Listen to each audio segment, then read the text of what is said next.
Bonjour les amis, j'espère que vous allez bien.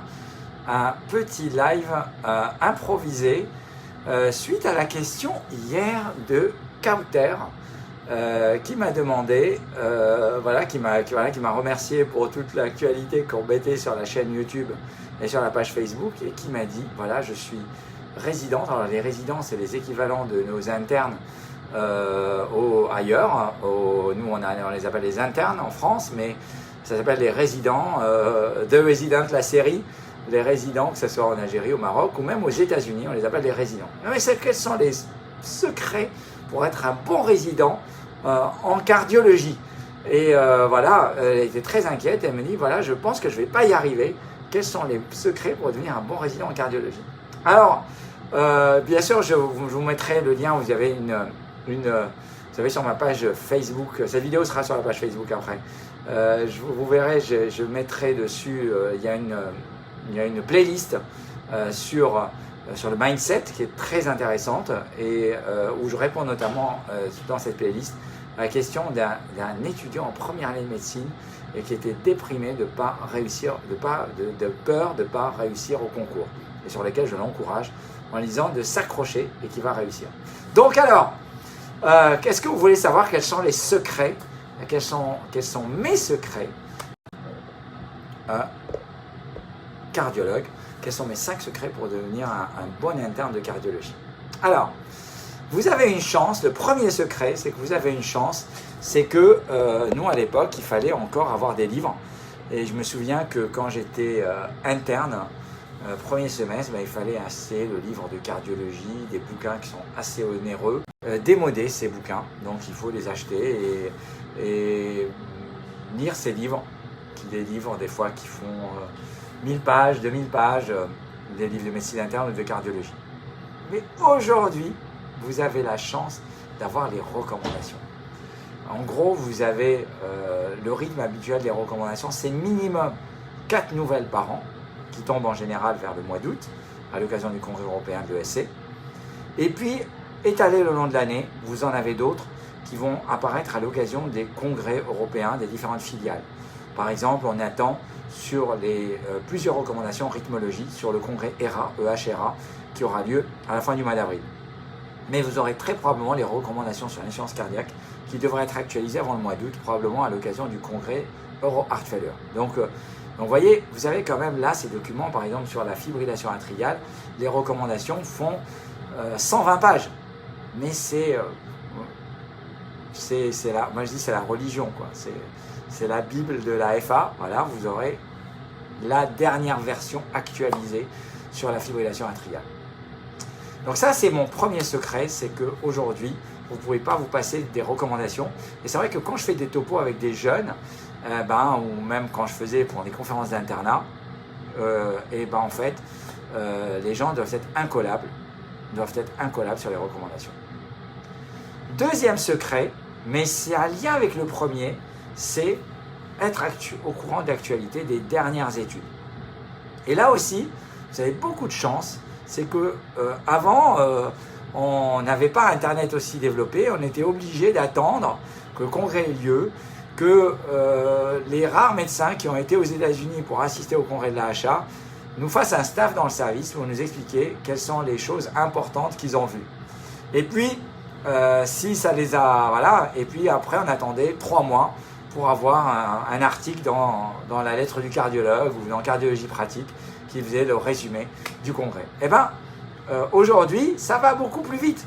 Vous avez l'information quasiment en temps réel et que des fois, on assiste mieux. Moi, je trouve que personnellement, des fois, l'expérience en présentiel, quand on va assister au congrès, c'est une super expérience. Et puis aussi, on rencontre les collègues et on bénéficie de leur expérience et de cet échange qu'on ne pourra jamais remplacer en étant en ligne. Mais finalement, on voit que c'est cette crise Covid, le fait d'être à distance, finalement, on a cette information. Des fois plus simplement. Pourquoi? Parce qu'il y a des journalistes qui travaillent, qui vont accéder aux données en avance. Il faut imaginer que ces articles du New England, que ces présentations en late breaking dans les différents congrès, elles sont annoncées à la presse sous embargo à l'avance. Et la presse y a accès en avance, qui leur permet de préparer leurs articles. Et quand vous allez sur Medscape, par exemple, notamment la version américaine, un peu moins la version française, mais notamment la version américaine, vous avez la news qui sort au moment où l'embargo est levé, donc quasiment en même temps. Donc ça, c'est un élément, c'est le deuxième secret. Mais on va y associer un sous-secret que je n'avais pas prévu, mais maintenant que j'y repense, il est très important qu'il faut obligatoirement être bon en anglais médical. Il faut travailler son anglais médical de manière importante. Quand on fait son premier stage d'internat, je me souviens, le premier stage d'internat, c'est la première fois qu'on lisait des articles en anglais. À l'époque, maintenant, il y a la lecture critique d'articles, et alors finalement, on lit des articles, même s'ils sont traduits en général en français. Mais la première fois, si on lit un article en anglais, on galère à le lire, ça prend du temps à le lire. Et bien finalement, aujourd'hui, on a, c'est une souffrance au début, il ne faut pas se faire d'illusions, mais c'est un entraînement, et au fur et à mesure, ça va venir. Au fur et à mesure, ça va venir, parce que l'information, elle peut être digérée en français, mais l'information à la source, vous l'aurez en anglais, et c'est le plus important. Donc, vous ne devez pas passer à côté de l'information en anglais. Vous avez le gros de vos informations, vous les trouverez en anglais. Donc, vous devez pouvoir lire un New England, lire un Lancet, lire un Jack, voilà. Et après, pouvoir soumettre des choses à ces congrès-là, c'est ça qui va être sympa. Et quel que soit l'endroit où vous êtes entouré de cas cliniques potentiels et qu'il y a des choses à faire pour développer. Et je pense qu'il y a énormément de choses pour aussi, c'est ce qu'on fait là, en formant les gens, on progresse. Hein. Voilà. Donc la science, ça se partage, ça se multiplie. C'est un bien immatériel très important. Troisièmement, on est en cardiologie. Donc la cardiologie, troisième secret, la cardiologie, bien sûr, c'est une spécialité technique. Et obligatoirement, hormis la clinique qui va être importante, hormis cela, obligatoirement, c'est une spécialité technique et on va devoir apprendre des techniques de plus en plus importantes. Alors, minimum, bien entendu, c'est l'échographie. Alors, vous savez, tout le monde s'inscrit au diplôme interuniversitaire d'échocardiographie, indispensable, on ne peut pas y échapper. N'importe quel cardiologue, même s'il est rythmologue, il faut qu'il ait un minimum de base en échocardiographie. Alors, sachant qu'aujourd'hui, en France, pour les plus jeunes, on va les appeler docteurs juniors, ils vont devoir très vite choisir leur surspécialité pour s'orienter soit vers la cardiologie générale, soit vers la rythmologie, soit vers la cardiologie interventionnelle, soit pour l'imagerie d'expertise qui va inclure notamment les échos de but, échos d'effort, mais également l'imagerie en couple, l'IRM, le scanner. Aujourd'hui, ce serait à refaire, et peut-être, je suis super heureux d'être rythmologue, mais je pense que je m'orienterai assez facilement vers l'imagerie d'expertise, parce que c'est un domaine passionnant, et que vous allez, et vous aussi, qui sera très adaptable à votre vie d'après. Vous ne savez pas si vous voudrez faire des ablations de FA qui durent des heures, vous ne savez pas peut-être si vous voulez faire de la cardiologie interventionnelle et vous réveillez à 2h du matin pour faire une angioplastie d'IVA, et bien peut-être ça peut être pas mal de faire de l'imagerie d'expertise et vous ne pouvez pas échapper au scanner et à l'IRM, qui sont des domaines passionnants. Donc vous devez obligatoirement faire les diplômes qui vont avec et essayer de les faire au plus tôt. Et ça veut dire aussi dans les stages, je vois on a un temps d'exploration pour les internes. Les internes, des fois, dans le temps d'exploration, ils ont tendance à récupérer. Voilà, donc je pense qu'il faut, j'ai avec moi un assistant super dynamique qui pendant son internat, je sais qu'il a dû pas lâcher prise pour essayer de former aux techniques et quand il est arrivé assistant, il était déjà à un degré d'avancement au niveau des formations techniques qui était assez non négligeable et plus avancé qu'un assistant de début de parcours et qui lui permet plus facilement de bénéficier d'un maximum de formation. Alors vous allez avoir des handicaps, c'est qu'aujourd'hui avec MedTech, vous serez moins souvent invité dans des congrès par des labos parce que ils ne pourront pas vous inviter directement et donc finalement vous allez avoir des handicaps par rapport à cela, la réglementation évolue, ça va être plus difficile de se former mais je pense qu'il faut essayer d'aller sur des formations techniques et pas faire la énième formation sur l'hypertension artérielle. Voilà, il faut vraiment bénéficier. Vous avez la possibilité d'avoir des webinaires spécialisés. Maintenant, c'est vrai qu'avec le Covid, on a tous bénéficié. Moi, pour les avoir organisés beaucoup, et il y en a un ce jeudi 1er avril sur le dépistage de la FA sur le site du CNCH, je compte sur vous. Et donc effectivement, il y a la formation technique, vous ne pouvez pas y échapper, vous entourez des meilleurs et de bénéficier de l'expérience des meilleurs. Et là, bien sûr, les places sont chères et il faut savoir prendre de son temps, il faut savoir même travailler gratuitement quand on est jeune pour pouvoir se former et pouvoir faire le maximum. Si vous ne pouvez pas être là uniquement à attendre que ça tombe tout seul. Ça ne tombera pas tout seul, il faut y aller, il faut se former et il faut s'accrocher. Et c'est ceux qu'on voit les plus motivés que finalement, je dis un fellow qui est super motivé mais qui est plutôt fait pour ça, il finit par prendre la main de la sonde. Et là, pendant que je vous parle, j'ai quelqu'un qui est en train de travailler dans la salle de bloc, et ce qui me permet de vous faire cette vidéo.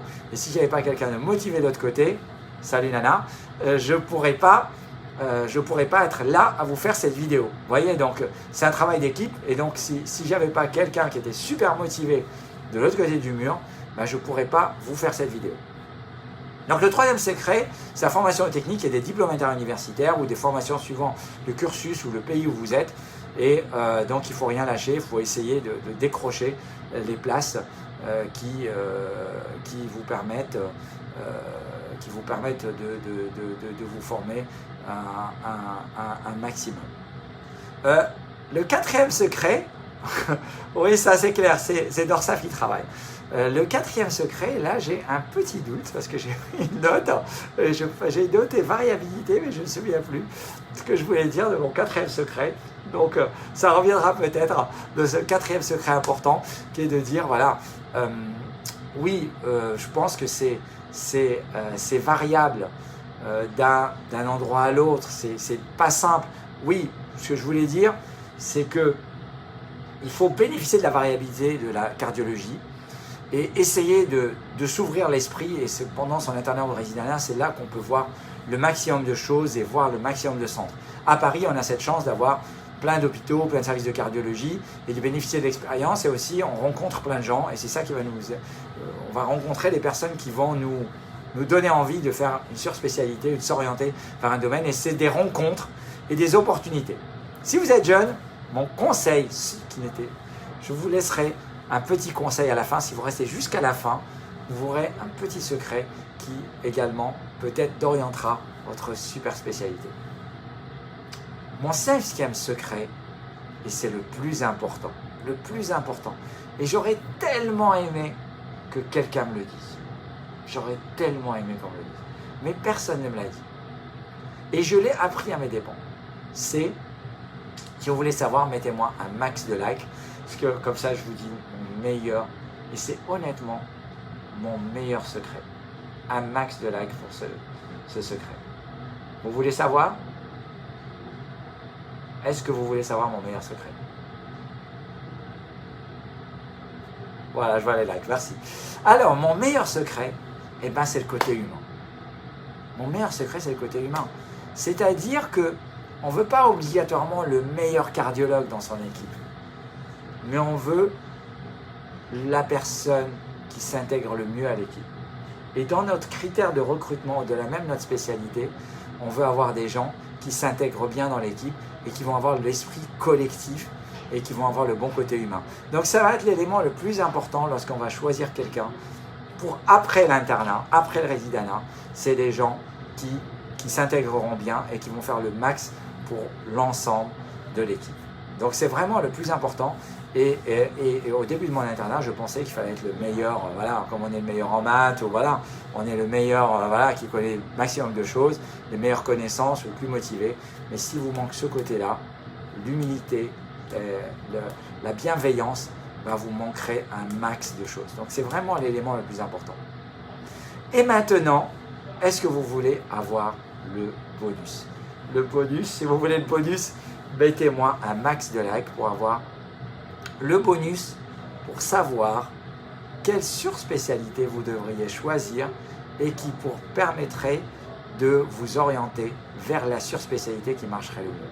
Est-ce que vous voulez savoir vers où s'orienter pour faire la meilleure surspécialité qui marchera à la fin de votre résidanat? Quel est mon secret pour réussir ça? Alors, mon secret, c'est de prendre le New England Journal of Medicine de l'année. Prenez le New England, vous prenez le New England et vous regardez, ce qu'il y a comme publication. Et ce qui va, Docteur Benamor, il dit que le plus important c'est le 5e, je suis entièrement d'accord. Et je pense que c'est ça, c'est sur ce critère-là que tu choisis un collaborateur dans ton équipe. Alors, mon bonus, et c'est moins bien que l'humain, hein, l'humain est plus important, mais si vous êtes en premier semestre, ou vous êtes futur cardiologue, vous êtes externe et vous voulez faire de la cardiologie, et que vous rêvez de savoir quelle cardiologie vous allez faire. Est-ce que vous allez être un rythmologue? Est-ce que vous allez être cardiologue interventionnel? Est-ce que vous allez être échographiste? Prenez New England de l'année. Et vous allez voir les publications. Et ces publications vous donneront la routine de ce qui sera dans 20 ans. Dans mon cas précis, j'ai fini mon internat en 2003. En 2000, on a MADIT 2, qui est l'étude qui a validé le défibrillateur en prévention primaire. En 1998, on a Michel Essaguer qui publie l'ablation de l'AF1. Donc vous voyez, donc déjà dans les années qui ont précédé la fin qui ont précédé le début de mon internat, qui sont au milieu de mon internat, parce que je commence mon internat en 98 jusqu'en 2003 avec une année de Master 2. Donc vous voyez, j'ai au début de mon internat, Essaguer, ablation de l'AFA, c'est les veines pulmonaires, et 2000, MADIT 2. Et c'est ma routine d'aujourd'hui. Quand j'ai commencé en post-internat, on posait essentiellement des pacemakers. Aujourd'hui, on fait essentiellement de l'ablation et on fait un peu de défibrillateur aussi. Et on fait du pacemaker, mais le pacemaker, c'est au fil de l'eau. Donc, vous voyez, regardez New England. En rythmo, il y en a. C'est deux New England sur l'ablation de l'AFA en cryothérapie qui ont été publiés en novembre. Donc, voilà. Donc, je pense qu'à rythmo, il y a encore de l'avenir. Mais voilà, il y en a. Bon, voilà, il y a la cardiologie structurelle, il y a l'imagerie. Je pense que l'imagerie, ça reste quand même un domaine passionnant. Mais voilà, ça vous donne certains éléments importants. Bon, voilà, c'est énorme. Donc Kauter, je pense qu'elle va être contente, m'a envoyé un message hier, elle était contente que je lui réponde. Voilà, donc j'espère qu'elle va avoir sa réponse et je voulais faire la réponse à tout le monde pour qu'un maximum profite de cela. Passez un bon vendredi, nous on n'a pas fini, voilà, on va aller travailler un petit peu, vérifier que ma collègue, je suis sûr qu'elle travaille super bien, donc je ne suis pas très inquiet à ce sujet-là.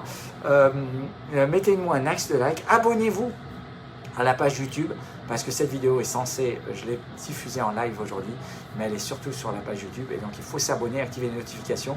Je ferai dorénavant plus de live directement sur la chaîne YouTube. Merci à tous, un max de like, prenez soin de vous, et puis à très très bientôt. Ciao, ciao.